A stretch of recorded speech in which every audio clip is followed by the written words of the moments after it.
Can you believe it? I'm 25% of the way through this. It feels good. I'm proud of my consistency. I'm proud with the way I've shown up to this project, this course. I feel like I've not taken a moment to properly acknowledge, my time commitment and my consistency. So I'm proud. We're 25% of the way.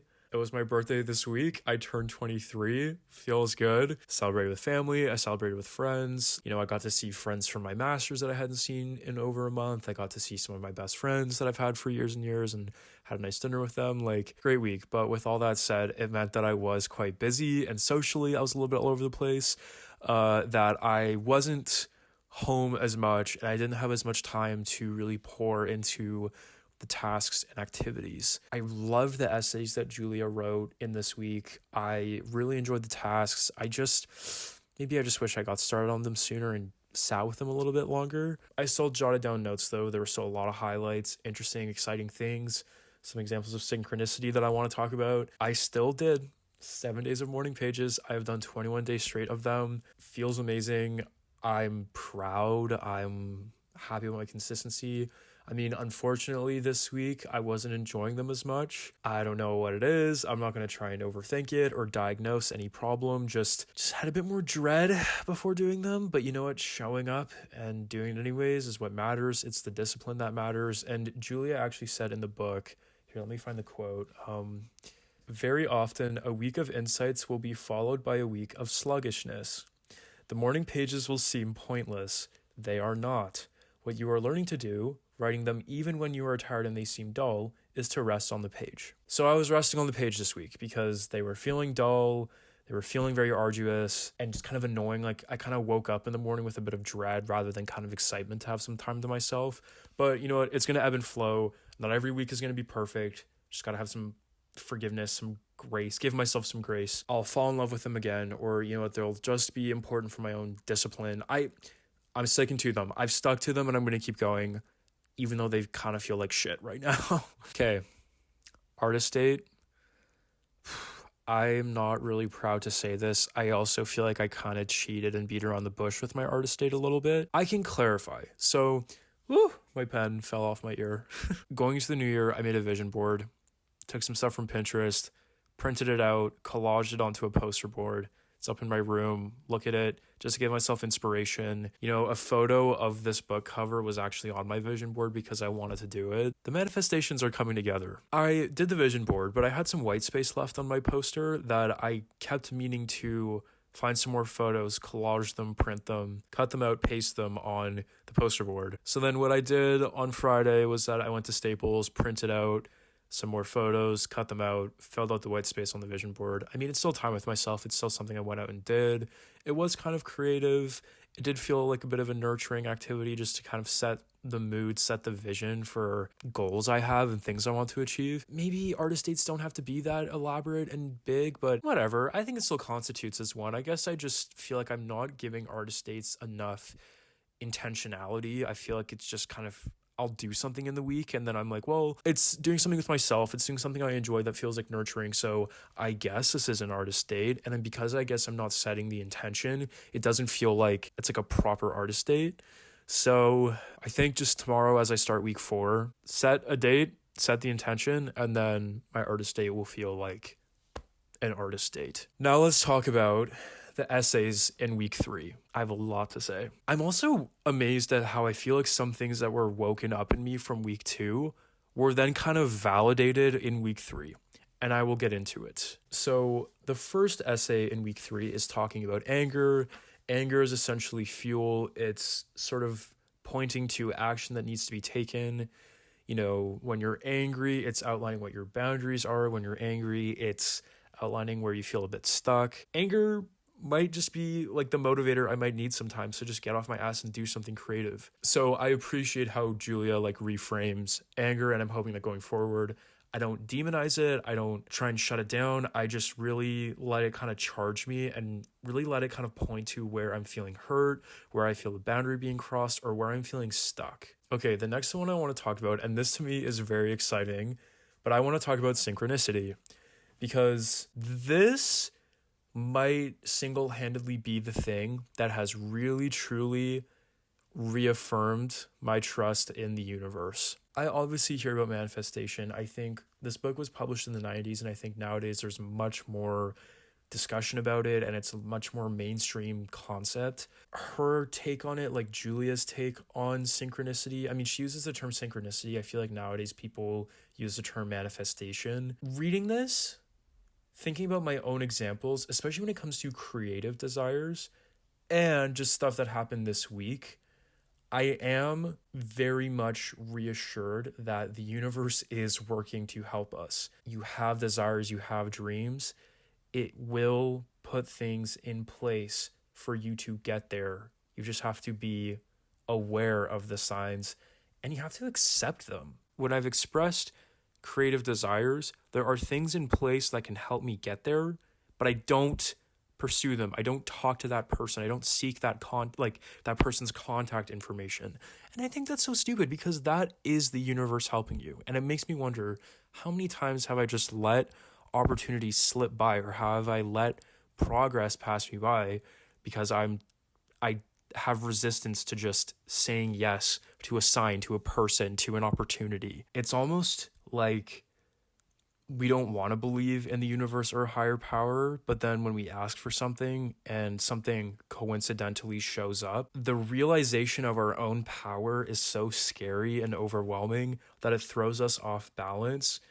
And then we overthink, we self-sabotage, we reject the help that we've asked for.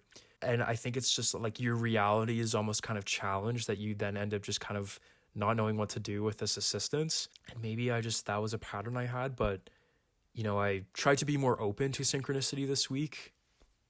There were 2 instances this week that I want to talk about that I found pretty insightful, or very much like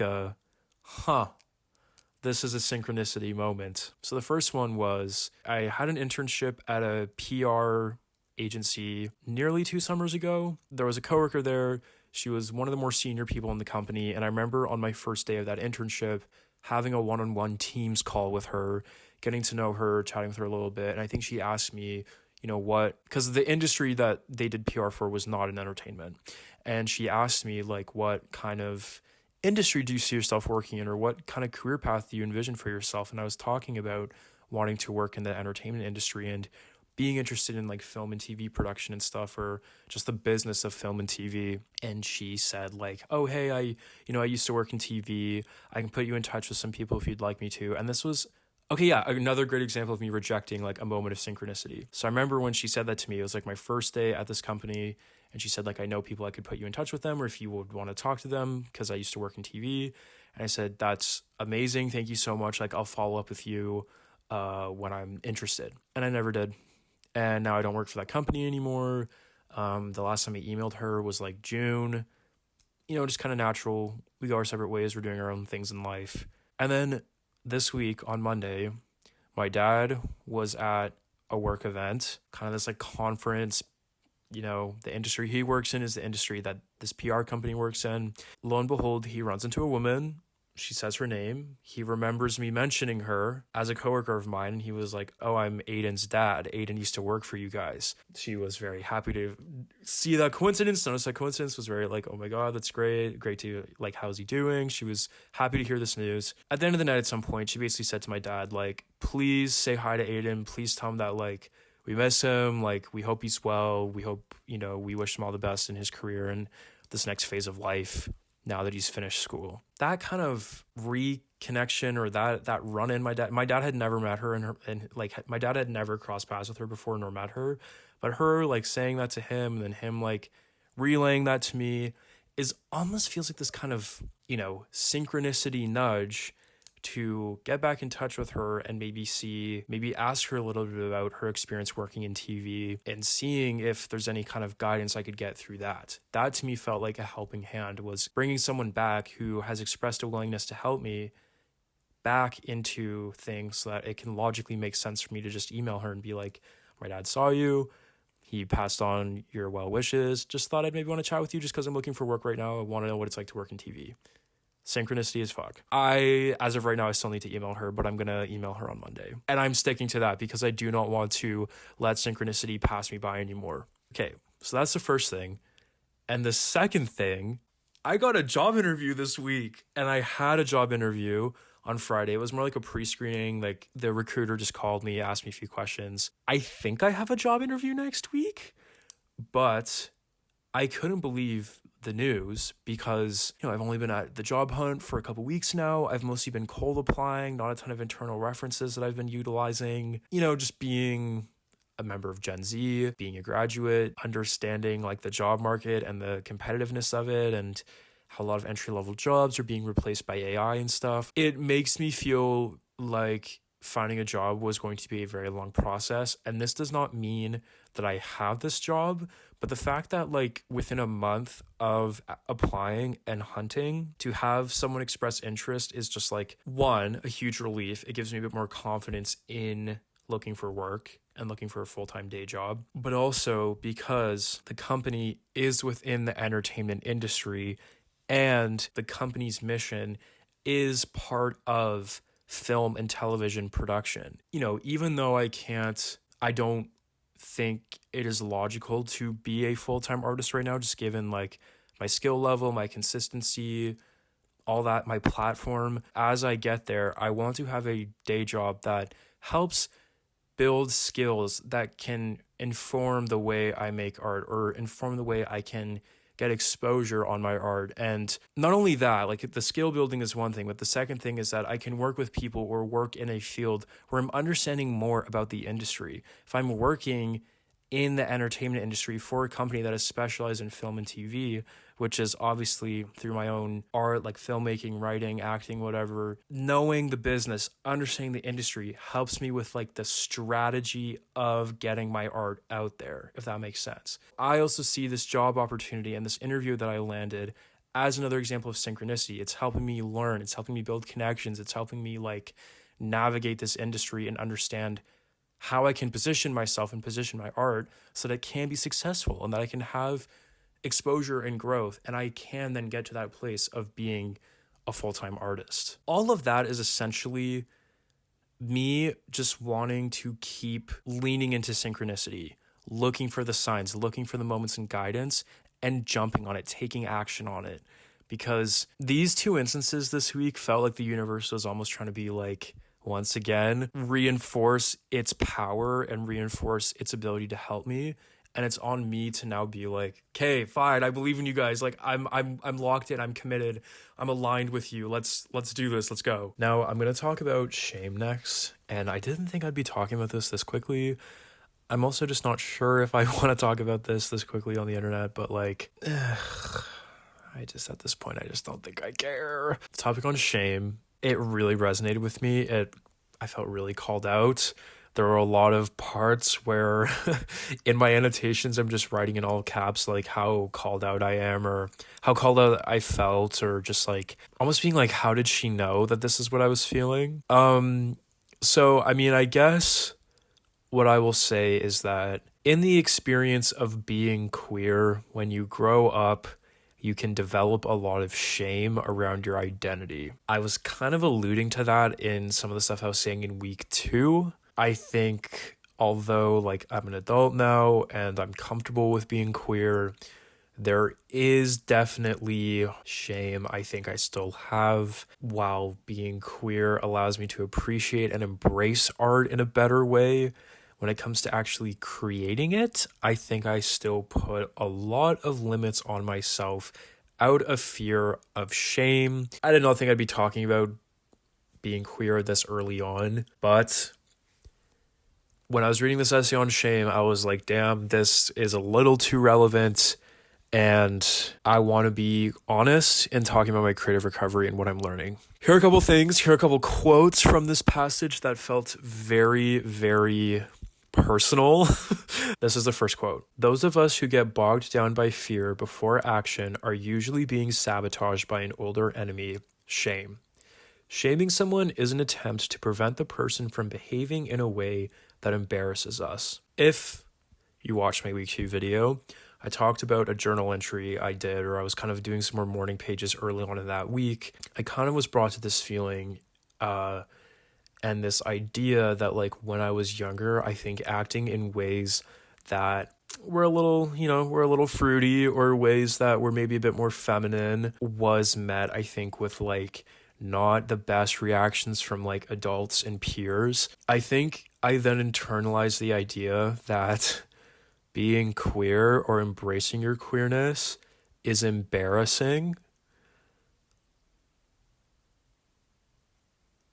And that was kind of my breakthrough I had last week, where I almost like kind of connected the dots and was kind of realized, I think the reason why I can be creatively blocked is because I associate my queerness with embarrassment. I feel like anyone who is queer always feels lighter and happier and more confident in themselves after they've come out from before they've come out. But unfortunately, because of shame you felt growing up and trauma you might have faced from others, it's not like a fun experience. It can really mess with your self-esteem and live with you even when you grow up and you come out. That wiring can still be up in there. Unfortunately, I think I still struggle with some of it. Because I remember last week, why I needed to kind of dig deeper was because I felt a lot of shame around being queer. And then in my kind of continuing to my morning pages that day and trying to dig a little deeper, I realized that I associated being queer with embarrassing myself. So when she uses the term embarrassment under the umbrella of shame, it felt very validating to be like, oh my God, she recognizes this. Or she, even though she's not alluding to shame being a product of like, homosexuality, it just was like, oh my God, she gets this. And then something she kind of says later, I'm going to kind of read two quotes back to back. A lifetime of this kind of experience, in which needs for recognition are routinely dishonored, teaches a young child that putting anything out for attention is a dangerous act. Okay, and this is the other quote I'm just kind of appending onto this. Often we are wrongly shamed as creatives. From this shaming, we learn that we are wrong to create.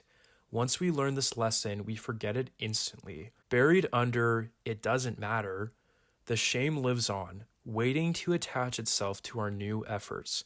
The very act of attempting to make art creates shame. So this actually reminds me of a story that when I read this quote, it brought me back to this exact memory, and I actually annotated it. So, fun little lore time. In elementary school, we had a music teacher. Yes, it was a music class. Like, we'd sing songs, we'd dance to things. She also was a teacher who would organize and direct, school plays, school productions. Me, being a creative, loving the performing arts, I loved acting in the school productions. I loved going to music class because it meant I got to sing and dance, and we'd often do like sketches a lot of the time. So I loved kind of trying to do something funny and put on a show for my class, and everyone would laugh and stuff. I loved that class. That teacher did encourage a lot of creativity and fun, and I had a great time when I was young, because even though it was a music class, she opened it up to other ways of performing that could be fun and creative and entertaining. I loved it. The kicker was that teacher had a bit of a reputation for being a lot harder on boys at school than girls. She was a lot less patient with them.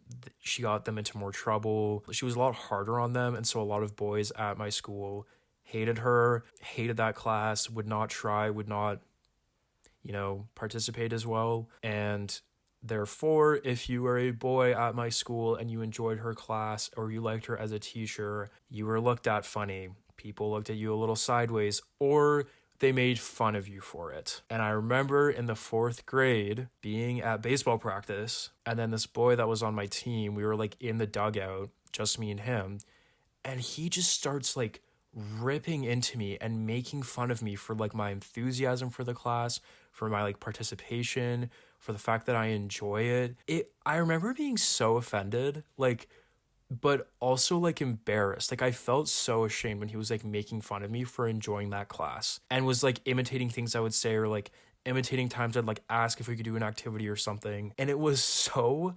humiliating to be made to feel bad about enjoying something, that I remember like near the end of that year, like really withdrawing from that class, not giving that teacher the kind of like appreciation and gratitude that I originally gave her. And I remember she retired that year, and I remember like actually being pretty sad about her retiring because I felt like she was actually pretty supportive of me creatively at that age. That for me, like I just remember being like, can't be sad about it, or like acting like I was glad that she was leaving.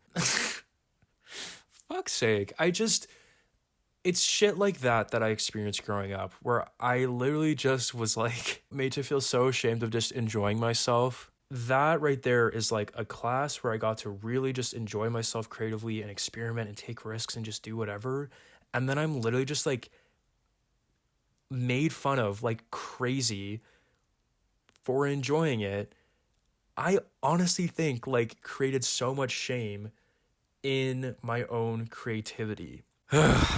I mean, that maybe should be proof of how much the shame passage meant to me, because I think shame has really, really been a huge issue, not only in self acceptance regarding being queer, but my creativity. I limit and filter so much of it. I tell myself I can't do certain things, or I hold back on having more output or telling certain stories because I think I just associate my creativity with shame, and I associate my queerness with shame. And if I could create this beautiful mix of like my queer perspective or my ability to tell queer stories with abundant, prolific creative output, there could be something really special. It's just having to overcome shame.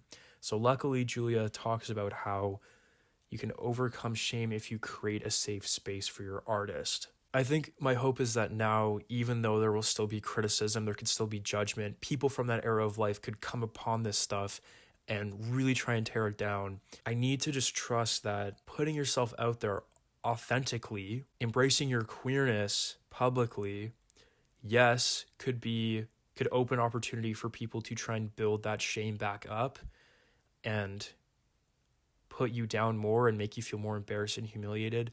On the other side, there could also be people who come upon it and think it's brave, or they love the authenticity, or they just love the creativity. Being myself doesn't mean I'm putting myself at the risk of humiliation or more shame. I think right now it starts with just allowing that safety within myself, but then expanding more and more and letting go more and more and realizing that being yourself, or more specifically, embracing your queerness publicly and also just creatively, you will be okay, you'll be safe, and if anything, you could actually have more rewards, more impact, more acceptance than you might have otherwise. Way more than you would have had, in the past when you were growing up. There was an essay on criticism that I appreciated. I feel like maybe I should reread that one, but I like the distinction between useless criticism and useful criticism. I definitely want to make sure I'm paying attention to useful criticism going forward. And then there was an essay sort of about growth, and it was basically saying, this shit isn't a cakewalk. It's one step forward, two steps back. 1 week you feel great, other weeks you feel pretty sluggish. Unfortunately, I think this week I was feeling a bit sluggish, like I wasn't living for the morning pages. I wasn't having as many ideas that I was having the week before. I had like no time for any creative output. So I didn't do any writing. I didn't make any silly songs. I didn't develop any scripts or projects or ideas that I've had kind of bubbling in the last couple weeks. And that's okay. It's just part of the process. I'm only 25% of the way there, just reached 25%. I can keep going and it'll ebb and flow, but so long as I'm consistent and so long as I am trusting this process and I'm sticking to it, I know that my growth will be significant. This was maybe a bit more of a vulnerable discussion because I don't know, I just didn't expect that I'd be opening up about this, but Julia and her essays this week kind of require me to, so I can make sure that the big takeaways from this week are understood. Week 4 is about recovering a sense of integrity. There is reading deprivation, which I am excited for. However, I am going to go see The Moment next Thursday, and I am very excited. But otherwise, I'm going to try and keep the consumption deprivation to a minimum. Until then, I'm going to keep doing my morning pages. I'm going to keep doing my thing. I'm going to try and create more. I don't know how next week's going to go. I might have a job interview, or I might be applying to more jobs. I might chat with my old coworker. There's a lot of exciting things on the horizon, more opportunity for more synchronicity. The world is my oyster. The moment will be watched. The reading I will deprive myself of, and it will be good. And I look forward to seeing how it pans out.